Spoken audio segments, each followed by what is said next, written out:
Magandang umaga, ngayon po ay araw ng Sabado, December 23, 2023. Update po muli sa lagay ng panahon.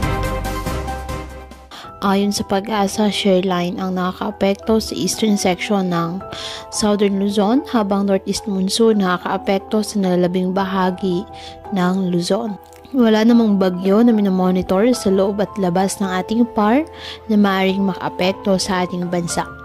Ngunit ang trough na isang low pressure area sa labas ng PAR ay nakakaapekto pa rin sa ilang bahagi ng Palawan. Ngayong araw, dahil po sa nasabing shear line at trough ng low pressure area, ang mainland Cagayan, Isabela, Aurora, Quezon, Camarines Norte at Kalayaan Islands asahan na maulap na kalangitan na may kalat-kalat na pag-ulan at thunderstorms.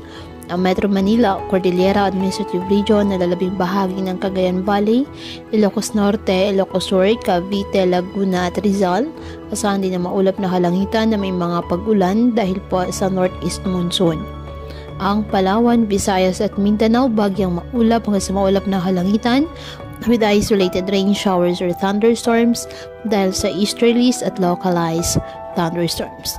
Apektado pa rin ng northeast monsoon ang nalalabing bahagi ng Luzon. Patuloy pa rin na pinapayuhan natin mga kababayan na maging maingat at maging alerto sa mga posibleng pagbaha at pag-uho ng lupa at ugaliin na magdala palagi ng payong o kahit anong panangga sa ulan sa tuwing lalabas ng ating mga tahanan. At yan po muna ang update sa lagay ng panahon ngayong araw. Muli, patuloy po tayo na mag-ingat at palaging tandaan, God loves you. Stay safe and God bless.